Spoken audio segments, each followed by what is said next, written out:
Hello बच्चों, आपको एक बार फिर से स्वागत है हम लोगों का अपना यूट्यूब चैनल बिना पानी कोचिंग सेंटर में। आज हम लोग रियल नंबर का आगे का पॉइंट देखेंगे। कल हम लोग परिमेय संख्या तक देखे थे, आज हम लोग परिमेय संख्या से आगे देखेंगे। आइए देखते हैं अपरिमेय संख्या। अपरिमेय संख्या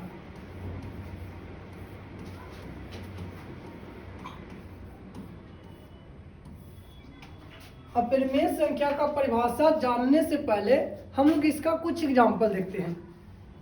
अपरिमेय संख्या का एग्जाम्पल अगर आपको समझ में आ जाएगा, इससे एक नंबर आपका पक्का होने वाला है। कहता है अपरिमेय संख्या जैसे √5, इसका पूरा मान √5 का पूरा मान नहीं आएगा। √5 का पूरा मान नहीं आएगा, इसलिए यह अपरिमेय संख्या है। √5 का पूरा मान नहीं आएगा, यह अपरिमेय संख्या है। पाई भी हमारा एक अपरिमेय संख्या है। √2 भी हमारा अपरिमेय संख्या है। √3 ये भी हमारा अपरिमेय संख्या है। 1.00700070007 ये सभी का सभी हमारा अपरिमेय संख्या है। अगर रूट से पूरा बाहर नहीं निकलेगा, बाहर नहीं निकलेगा, वह अपरिमेय संख्या होगा। आपको याद रखना है, पाई एक अपरिमेय संख्या है। पाई जो है वह भी एक अपरिमेय संख्या है। √2 का भी पूरा मान नहीं निकल रहा है, यह भी एक अपरिमेय संख्या होगा। उसी प्रकार से बच्चों √3 भी पूरा बाहर नहीं निकल रहा है, यह हमारा अपरिमेय संख्या होगा। और इस प्रकार से संख्या रहेगा, दशमलव के बाद जब एक ही अंक नहीं दोहराएगा तो वह भी हमारा अपरिमेय संख्या होगा, बच्चों। अब यहाँ पे सुनेंगे, अगर आपसे पूछे कि दो परिमेय संख्या के बीच में परिमेय संख्या के बीच में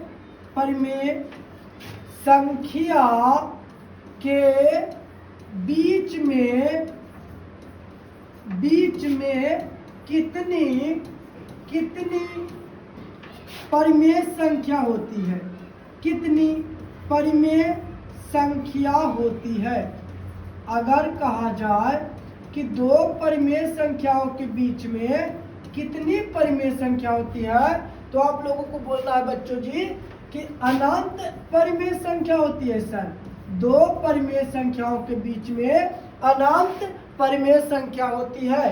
अगर और आपसे पूछे बच्चों जी कि दो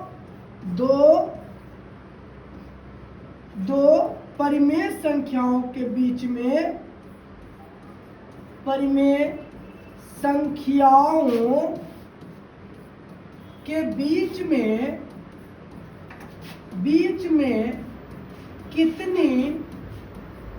कितनी अपरिमेय संख्या होती है।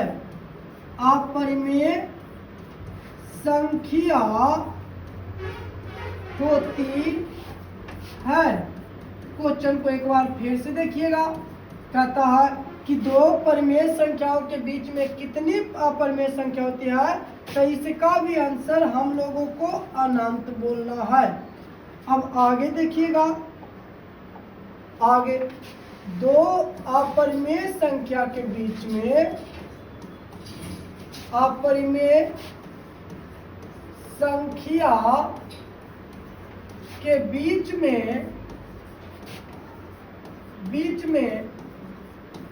कितनी परिमेय संख्या होती है। परिमेय संख्या होती है, तो आपको इसका भी आंसर अनंत बोलना है। दो अपरिमेय संख्याओं के बीच में कितनी परिमेय संख्या होती है, तो आपका इसका आंसर अनंत बोलना है। इसका भी आंसर अनंत हो जाएगा। इस प्रकार से एक क्वेश्चन और एग्जाम में पूछता है कि दो अपरिमेय संख्या के बीच में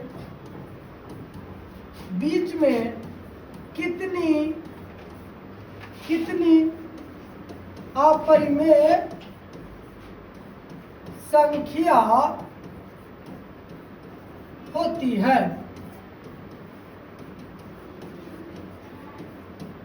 दो अपरिमेय संख्या के बीच में कितनी अपरिमेय संख्या होती है, इसका भी आंसर हम लोग अनंत बोलेंगे। अनंत कहने का अर्थ है अनगिनत प्यारे बच्चों, अनंत कहने का अर्थ है अनगिनत। अब आगे का क्वेश्चन देखिएगा, हम लोग अभी तक अपरिमेय का परिभाषा नहीं जानेंगे, माफी चाहेंगे इसके लिए। अपरिमेय संख्या का परिभाषा कहता है अपरिमेय संख्या वैसी संख्या जिसे P/Q के रूप में नहीं लिखा जा सकता है, नहीं लिखा जा सकता है, उसे अपरिमेय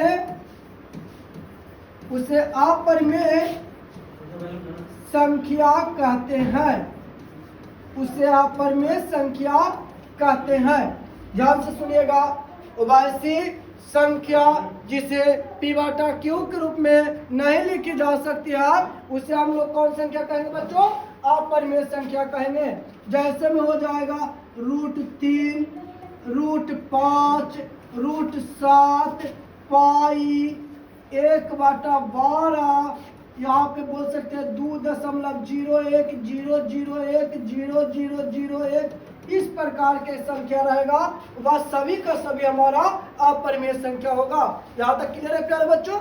अगर आपको वीडियो अच्छा लग रहा है तो लाइक जरूर करेंगे जी, और अपने दोस्तों के पास शेयर करें जिनसे उनके 2027 के तैयारी में मदद मिल सके।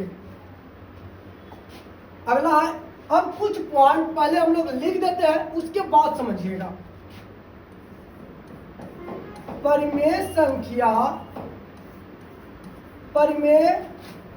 संख्या जोड़ घटाव गुना भागा, परिमेय संख्या जोड़ घटाव गुना भागा परिमेय संख्या जो बराबर होगा वह भी हमारा परिमेय संख्या होगा, परिमेय संख्या। अब इसको प्यार से समझना है प्यारे बच्चों। कहता है यहाँ पे जो हम लिखे हैं उसका क्या अर्थ है कि परिमेय संख्या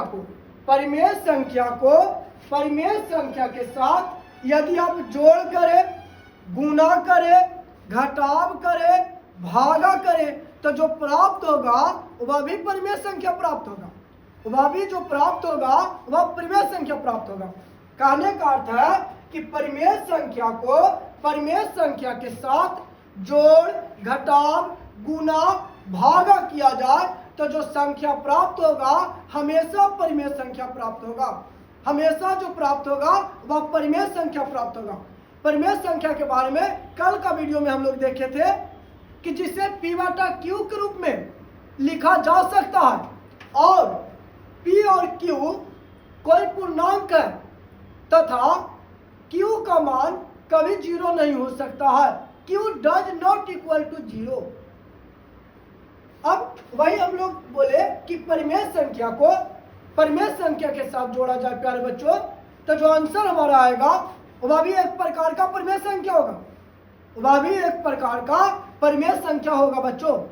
जैसे मान लिया जाए 4 + 6, 4 + 6 10, यह जो 4 है यह परिमेय संख्या, जो 4 है यह परिमेय संख्या है, जो 6 है यह भी परिमेय संख्या है, और यहाँ जो 10 है यह भी परिमेय संख्या है। अगर आप घटाव करिएगा 4 - 6 तो माइनस का 2 आएगा, यह भी परिमेय है, यह भी परिमेय है, यह भी परिमेय है। अगर आप गुना करिएगा 4 × 6 तो 24 आएगा, ये परिमेय, ये भी परिमेय, यह भी परिमेय होगा। अगर आप 4/6 करिएगा तो देखिएगा प्यारे बच्चों 4/6, 4/6 2 3, 2/3 यह भी परिमेय संख्या है।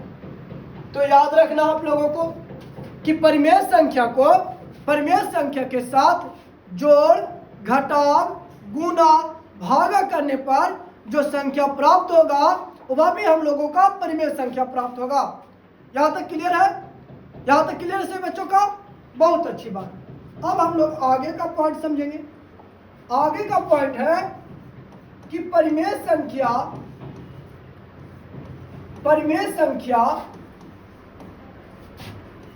जोड़, घटाव, गुणा, भागा इस बार जो है परिमेय संख्या, अपरिमेय संख्या है। इस बार अपरिमेय है। तो हमेशा अपरिमेय संख्या, हमेशा अपरिमेय संख्या। इसको समझिएगा बच्चों। हम बोले कि एक साइड परिमेय संख्या रहेगा, एक साइड परिमेय संख्या रहेगा और दूसरी साइड अपरिमेय संख्या रहेगा। अब जोड़ करिए, घटाव करिए, गुणा करिए, भागा करिए, जो संख्या प्राप्त होगा वह जो प्राप्त होगा हमेशा परिमेय संख्या प्राप्त होगा, हमेशा अपरिमेय संख्या प्राप्त होगा। प्यारे बच्चों फिर से सुनिएगा कि परिमेय संख्या को अपरिमेय संख्या के साथ या अपरिमेय संख्या को परिमेय संख्या के साथ जोड़, घटाव, गुणा, भागा करने पर जो संख्या प्राप्त होगा वह हमेशा अपरिमेय संख्या प्राप्त होगा। प्यारे बच्चों जी अब जैसे समझिएगा 2 + √3, ये 2 जो होगा यह परिमेय है, यह जो है यह अपरिमेय है और पूरा संख्या अब हमारा अपरिमेय होगा।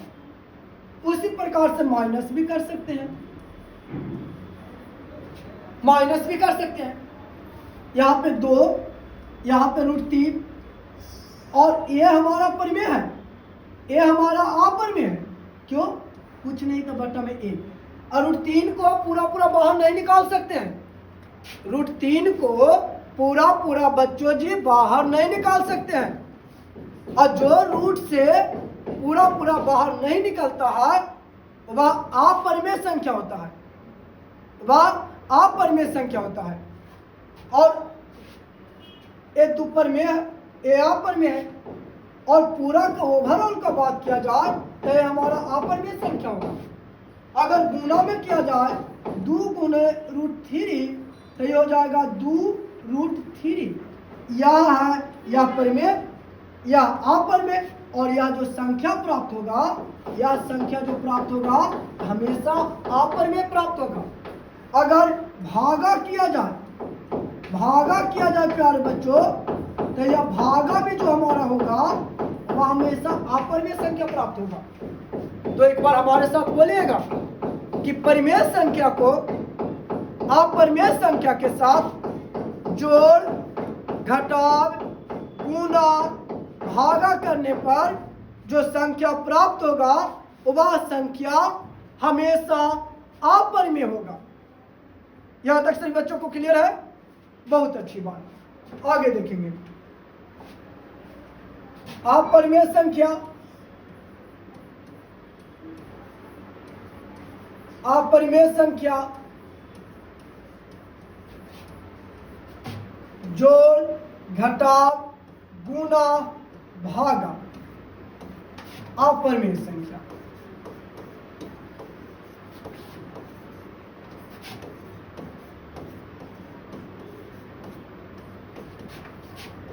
कभी परिमेय तो कभी अपरिमेय। ये आपको बेहतर ढंग से याद रखना है प्यारे बच्चों जी, बहुत ज्यादा महत्वपूर्ण है। हम बोल रहे हैं कि अपरिमेय संख्या जोड़, घटाव, गुना भागा। अपरिमेय संख्या जोड़ घटाव गुना भागा अपरिमेय संख्या, तो कभी परिमेय तो कभी अपरिमेय संख्या प्राप्त होता है। प्यारे बच्चों जी, क्या कहना है? कहना यही है कि अपरिमेय संख्या को अपरिमेय संख्या के साथ जोड़ेंगे, घटाएंगे, गुना करेंगे, भागा करेंगे, तो जो संख्या प्राप्त होगा प्यारे बच्चों जी, वह कभी परिमेय तो कभी अपरिमेय संख्या प्राप्त होगा। याद रहेगा आप लोगों को कि दो या दो से अधिक अपरिमेय संख्याओं का जोड़ घटाव गुना भागा जो प्राप्त होता है, कभी परिमेय तो कभी अपरिमेय प्राप्त होता है। जैसे मान लिया जाए 2 + √3, 2 + √3 यहाँ अपरिमेय है, प्लस 4 - √3 यह भी अपरिमेय है, ये भी अपरिमेय। लेकिन अगर इसको जोड़ा जाए तो ये कटेगा और 4 और 2 छोड़ जो बचा यह परिमेय बच रहा है। या तो ऐसा देखेंगे √3 + √7 तो यही रह जाएगा, यह अपरिमेय है, ये भी अपरिमेय, पूरा अपरिमेय। लेकिन ऊपर में देखें, ऊपर में परिमेय आ गया, यहाँ पे अपरिमेय आ रहा है, बच्चों। बात करें √6 अगुना √6, ये भी अपरिमेय, दोनों अपरिमेय है। और गुना करेंगे तो यह आ जाएगा √36 बाहर निकलेगा 6, परिमेय संख्या। जब अपरिमेय संख्या को अपरिमेय संख्या के साथ जोड़ रहे हैं तो कभी परिमेय आ रहा है, कभी अपरिमेय आ रहा है। अगर इसी √6 को हम √7 से गुना करेंगे तो √42 आ जाएगा और यह पूरा नहीं निकलेगा, यह अपरिमेय हो जाएगा। ये जो हमारा आया परिमेय, ये परिमेय आया और ये जो आया अपरिमेय आया बच्चों। क्लियर है आप लोगों को? अब जो हम लोगों का एक टॉपिक और छूट गया था, वह टॉपिक था पूर्णांक।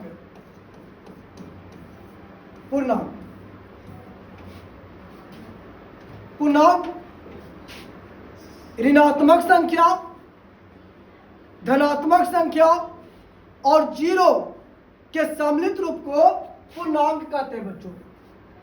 धनात्मक संख्या, ऋणात्मक संख्या और जीरो के सम्मिलित रूप को पूर्णांक कहते हैं प्यारे बच्चों। फिर से सुनिएगा, ऋणात्मक संख्या, धनात्मक संख्या और जीरो के सम्मिलित रूप को पूर्णांक कहते हैं। जैसे परिभाषा पहले देख लेंगे। ऋणात्मक संख्या प्यारे बच्चों, धनात्मक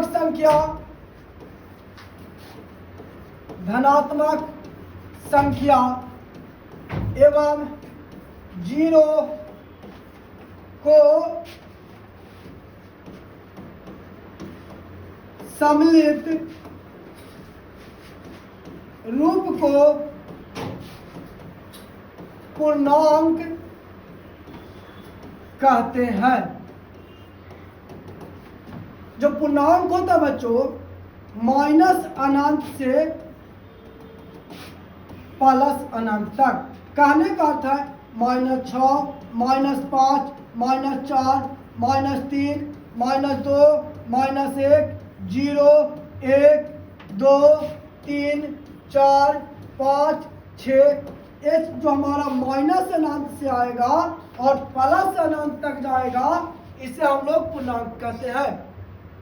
पूर्णांक का मतलब प्लस और माइनस दोनों होता है। पूर्णांक प्लस में भी हो सकते हैं, पूर्णांक माइनस में भी हो सकते हैं, और पूर्णांक में जीरो भी शामिल है बच्चों। पूर्णांक में जीरो भी शामिल है। क्लियर है यहां तक? पूर्णांक जब बोल देगा तो माइनस में भी हो सकता है और प्लस में भी हो सकता है, जीरो भी हो सकता है। क्लियर? अब हम लोग जानेंगे बच्चों वास्तविक संख्या के बारे में। वास्तविक संख्या के बारे में। वास्तविक संख्या टॉपिक का भी नाम है। जो हम लोगों का चैप्टर है उसका भी नाम वास्तविक संख्या है। वास्तविक संख्या क्या है? परिमेय संख्या और अपरिमेय संख्या। परिमेय संख्या और अपरिमेय संख्या के सम्मिलित रूप को वास्तविक संख्या कहते हैं। परिमेय संख्या और अपरिमेय संख्या के सम्मिलित रूप को वास्तविक संख्या कहते हैं। विद्यार्थी जी याद है आप लोगों को? लिख लेंगे यहां पे परिमेय संख्या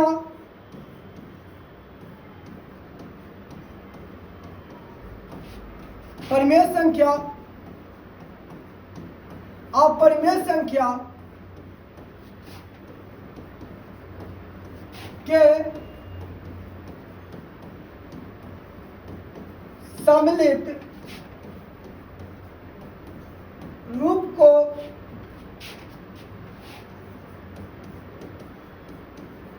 वास्तविक संख्या कहते हैं। जैसे 4, √6, √7, 4.2, 6.4 और .6 -6.5, ये सभी का सभी जो है बच्चों ऐसा वास्तविक संख्या अनगिनत है। ऐसा वास्तविक संख्या अनगिनत है। हम आपको पहले ही बता चुके हैं कि संख्या ही अनगिनत है। कोई भी संख्या रहे वह प्यारे बच्चों अनगिनत है। बताइए क्या आपको वास्तविक संख्या याद हो गया? यहीं पे बोल लीजिए एक बार। परिमेय संख्या अपरिमेय संख्या के सम्मिलित रूप को कौन संख्या कहते हैं? वास्तविक संख्या कहते हैं। इससे क्वेश्चन पूछता है बच्चों, क्वेश्चन आता है कि संख्या रेखा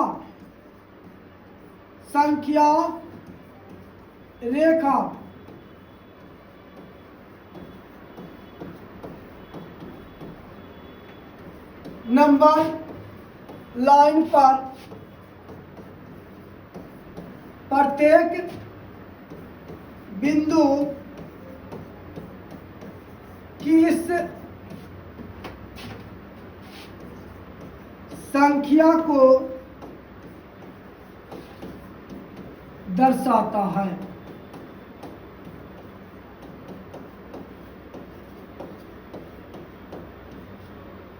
संख्या रेखा पर नंबर लाइन पर प्रत्येक बिंदु किस संख्या को दर्शाता है? तो आंसर बोलना है सर वास्तविक संख्या होगा। वास्तविक संख्या होगा सर जी। क्लियर है विद्यार्थी जी? याद रखना है कि संख्या रेखा पर प्रत्येक बिंदु किस संख्या को दर्शाता है? तो आंसर होगा महोदय वास्तविक संख्या को दर्शाता है। बताइए यहां तक सभी बच्चों को क्लियर है? आगे का पॉइंट देखेंगे हम लोग। आगे का पॉइंट है, कुछ क्वेश्चन आता है कि सबसे बड़ी ऋणात्मक संख्या कौन है? क्वेश्चन है बच्चों जी कि सबसे बड़ी ऋणात्मक संख्या, सबसे बड़ी जो ऋणात्मक संख्या है वह कौन है? जो पूछ रहा बच्चों तो सबसे बड़ी ऋणात्मक संख्या प्यारे बच्चों -1 है सर। सबसे बड़ी ऋणात्मक संख्या -1 है बच्चों जी। बताइए, यहां तक क्लियर है आप लोगों का? बहुत अच्छी बात, बहुत अच्छी बात। आप लोग वीडियो पूरा देखिएगा, मजा आ जाएगा। और 2027 में जो वास्तविक संख्या से प्रश्न रहेगा आपसे छूटने नहीं जा रहा है, क्योंकि अभी तो हम प्रश्न कराए ही नहीं है। प्रश्न कराएंगे और मजा आएगा आपको पढ़ने में। सिर्फ आप दबा करके लाइक करिए। एक और क्वेश्चन देगा, सबसे छोटी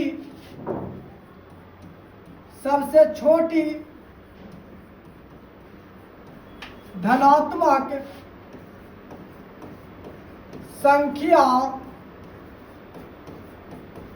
कौन है? प्यारे बच्चों जी, सबसे छोटी धनात्मक संख्या 1 है। अगर आपसे कह देगा सबसे छोटी ऋणात्मक संख्या, तो बोलिएगा कि सबसे छोटी ऋणात्मक संख्या को ज्ञात नहीं किया जा सकता है। और अगर आपसे पूछ देगा कि सबसे बड़ी धनात्मक संख्या कौन सी है, तो बोलिएगा इसे भी ज्ञात किया नहीं जा सकता है। क्लियर है प्यारे बच्चों? बहुत अच्छी। अब देखेंगे शांत। शांत के बारे में क्वेश्चन लिखेंगे। शांत को अवसानी भी बोला जाता है। अवसानी,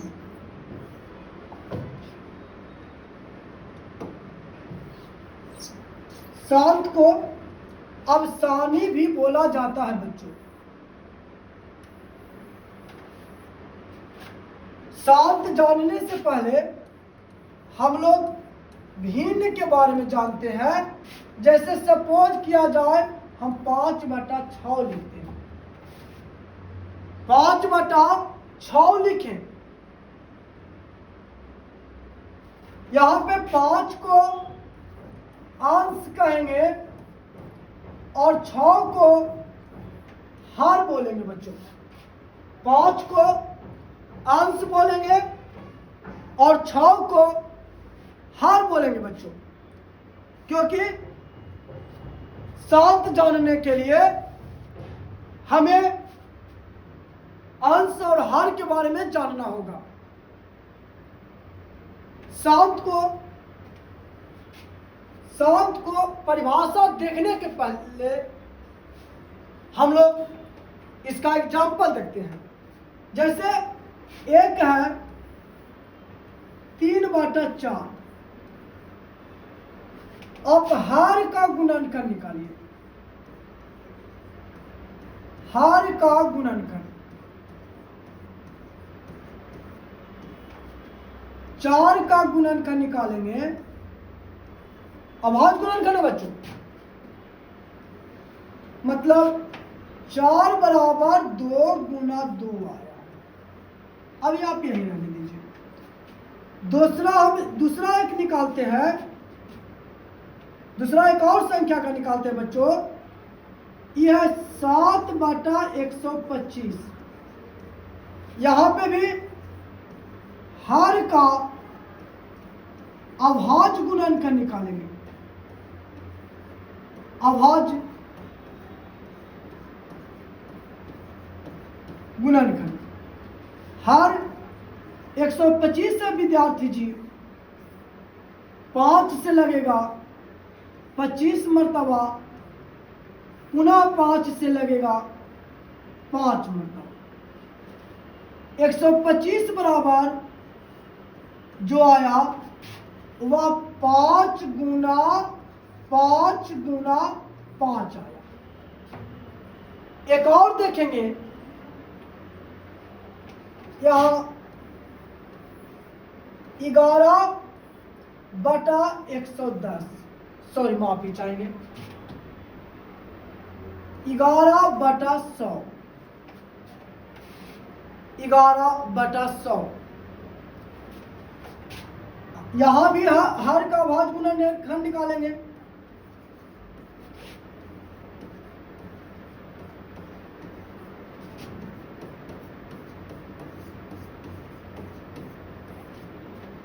सौ है हर में,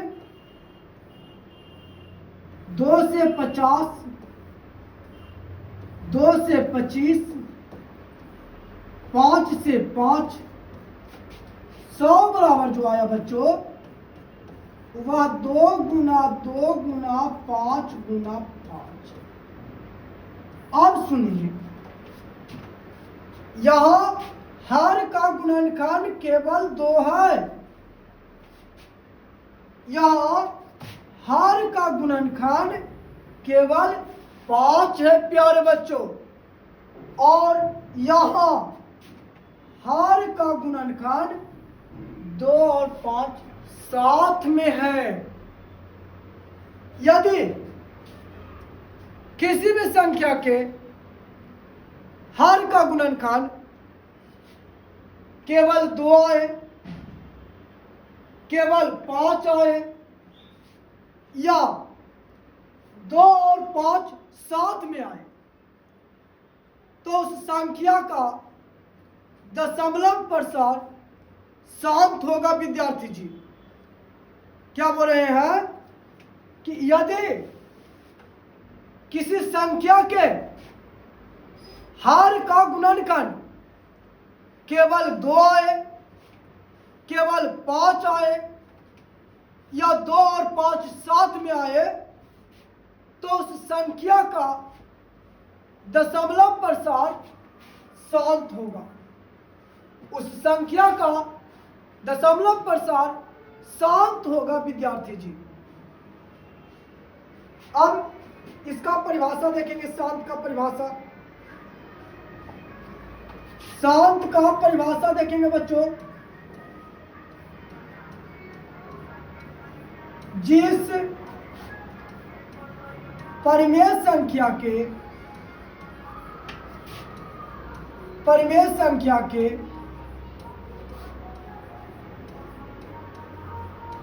हर का गुणनखंड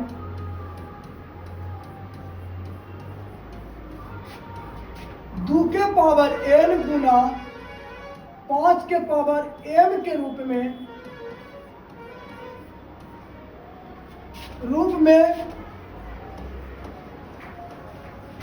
होता है, उस परिमेय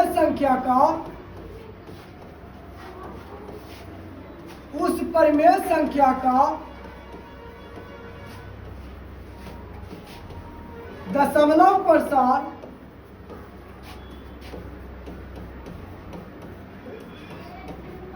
शांत होता है प्यारे बच्चों, शांत होता है। आप लोग कभी नहीं ना बोलिएगा, क्या बोले कि जिस परिमेय संख्या के हर का गुणनखंड 2 के पावर n गुना 5 के पावर m के रूप में होता है, उस परिमेय संख्या का दशमलव प्रसार हमेशा शांत होता है प्यारे बच्चों। क्लियर है? बहुत अच्छा। अब एक और जो हम लोगों का टॉपिक आएगा, अशांत, अनबसानी,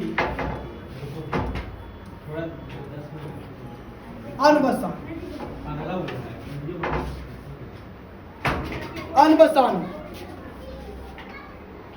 अशांत या अनबसानी। आप पहले इसका एग्जांपल देखेंगे। 3/24, नहीं सॉरी गलती हो जाएगा, 7/24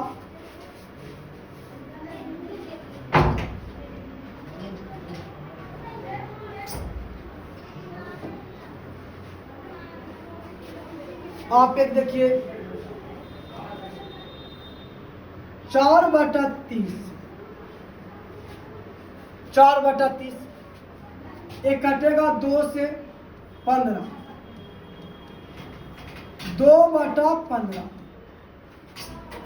अब 15 का हम लोग अभाज्य गुणनखंड निकालते हैं 3 से 5। यहाँ पे आप याद रखिएगा, शांत में भी हार का ही गुणनखंड निकलेगा और अशांत में भी हार का ही गुणनखंड निकलेगा। शांत में भी हार का गुणनखंड निकलेगा और अशांत में भी हार का ही गुणनखंड निकलेगा। बच्चों अगर यहां पे हम देख रहे हैं तो 15 का गुणनखंड 3 गुना 5 के रूप में आया है। यदि किसी संख्या के हार का गुणनखंड 2 और 5 के अलावा कोई दूसरा संख्या है तो उस संख्या का दशमलव प्रसार अशांत होता है। उस संख्या का दशमलव प्रसार अशांत होता है। बच्चों इसका परिभाषा हम लोग देखेंगे।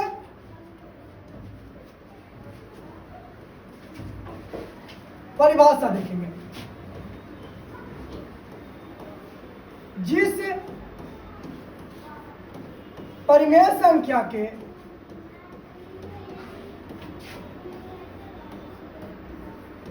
हार का गुणनखंड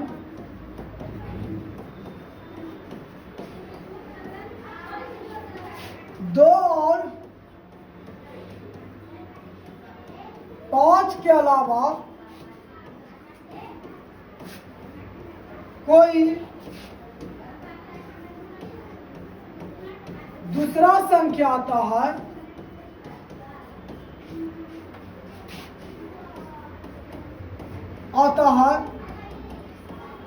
तो उस परिमेय संख्या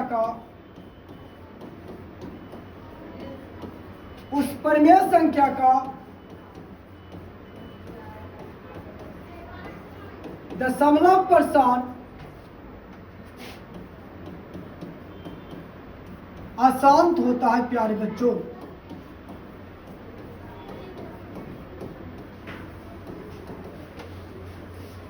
जिस परिमेय संख्या के हार का गुणनखंड 2 और 5 के अलावा कोई और संख्या आए तो उस संख्या का दशमलव प्रसार अशांत होता है। प्यारे बच्चों 1 मिनट थोड़ा सा रुकिएगा बच्चों।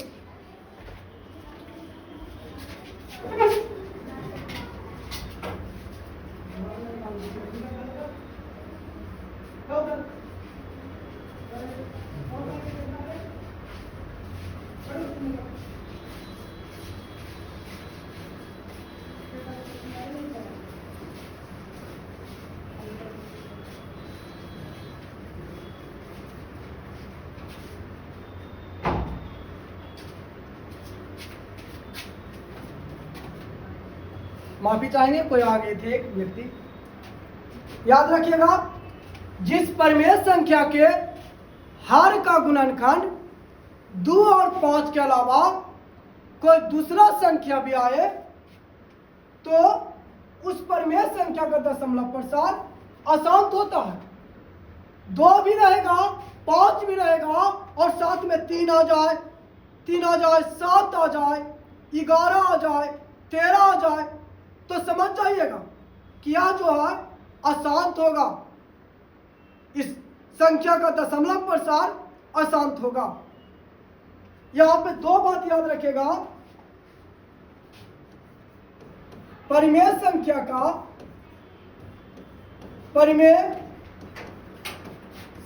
का दशमलव प्रसार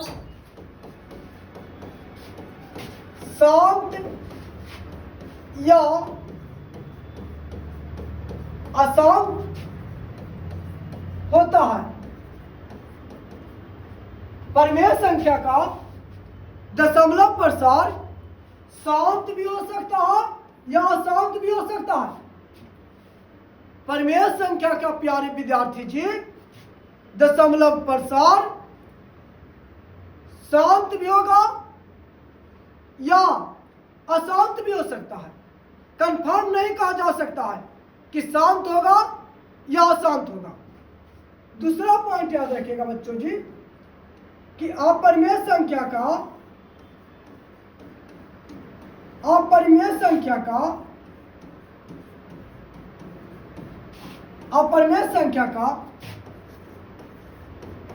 दशमलव प्रसार हमेशा अशांत होता है। क्लियर है? अपरिमेय संख्या का दशमलव प्रसार हमेशा अशांत होता है, लेकिन परिमेय संख्या का दशमलव प्रसार शांत भी हो सकता है या अशांत भी हो सकता है। क्लियर है प्यारे बच्चों जी? अब आगे देखिएगा, अब आगे आता है सहअभाज्य संख्या। सहअभाज्य संख्या, सहअभाज्य संख्या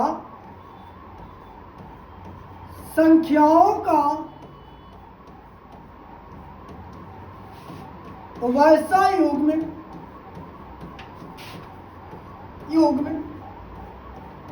जिसका मसा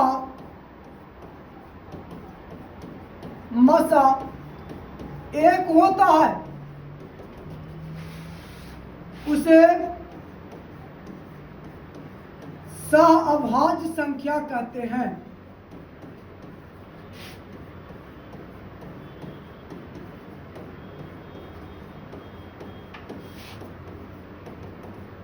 बच्चों, संख्याओं का वैसा युग्म कहने का अर्थ है कि दो संख्या रहेगा।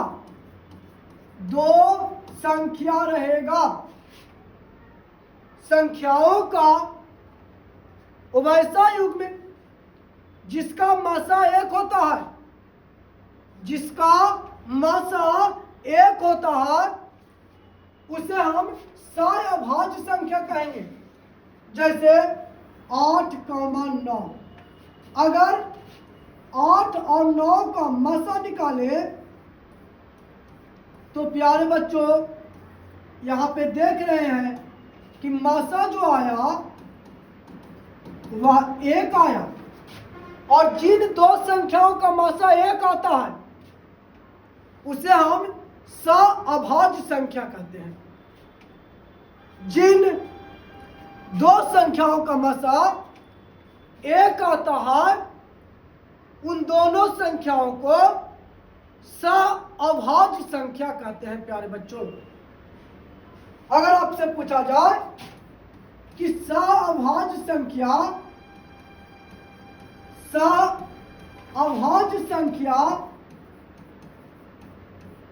का मसा कितना होता है, तो आपको मुस्कुराते हुए जवाब देना है कि 1 होता है। सहअभाज्य संख्या का मासा कितना होता है? तो प्यारे बच्चों, सहअभाज्य संख्या का मासा 1 होता है। यहां तक क्लियर है? अब हम लोग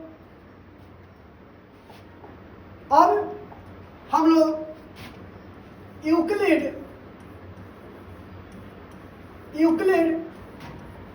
विभाजन एल्गोरिथम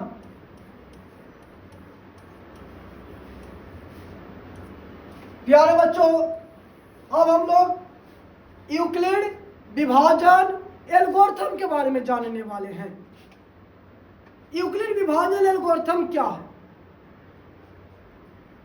यूक्लिड विभाजन एल्गोरिथम का प्रयोग किस में होता है, यह हम लोगों को जानने वाले हैं।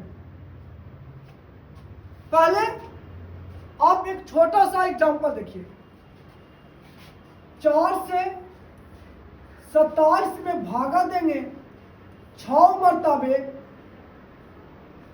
24, 3 शेष बचा। हम बहुत छोटा सा एग्जाम्पल लिए हैं, आप ध्यान लगा करके देखिए और सुनिए। यहां पे जिस संख्या से भाग दिया जाता है, जिस संख्या से भाग दिया जाता है उसे भाजक कहते हैं। 4 जो है 4 भाजक है। जिस संख्या से भाग दिया जाता है उसे भाजक कहते हैं। जिस संख्या में भाग दिया जाता है उसे भाज्य कहते हैं। और जितना मर्तबा लगाया जाता है उसे भागफल कहते हैं। जो शेष बच जाता है उसे शेषफल कहते हैं। शेषफल कहते हैं। यहां पे यदि भाज्य बराबर कहा जाए, भाज्य बराबर भाजक गुणे भागफल जोड़ शेषफल, एक फार्मूला होता है बच्चों। भाज्य बराबर भाजक गुणे भागफल जोड़ शेषफल। भाज्य बराबर भाजक गुणे भागफल जोड़ शेषफल।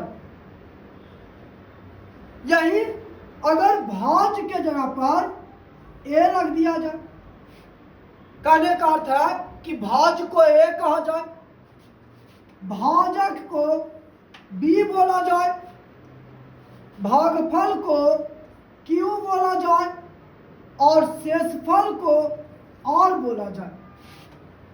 एक फॉर्मूला बनेगा ए बराबर बी क्यू प्लस आर। इसी को बोलते हैं यूक्लिड विभाजन एल्गोरिथम। जहां एक बात और याद रखना है, 0 से बड़ा या बराबर आर होगा और आर से हमेशा बड़ा बी होगा। 0 से बड़ा या बराबर आर होगा और आर से हमेशा बड़ा बी होगा। अगर आपसे एग्जाम में पूछे कि यूक्लिड विभाजन एल्गोरिथम क्या होता है, तो बोलना है ए बराबर बी क्यू प्लस आर। अगर और के बारे में पूछे कि निम्नलिखित में से आर के बारे में कौन सही है, तो आपको याद रखना है कि 0 से बड़ा या बराबर आर होगा और आर से हमेशा बड़ा बी होगा। आर से हमेशा बड़ा बी होगा बच्चों। यहां तक आप क्लियर है? अगर आपसे पूछा जाए कि यूक्लिड विभाजन एल्गोरिथम का प्रयोग किस लिए किया जाता है, किस लिए किया जाता है,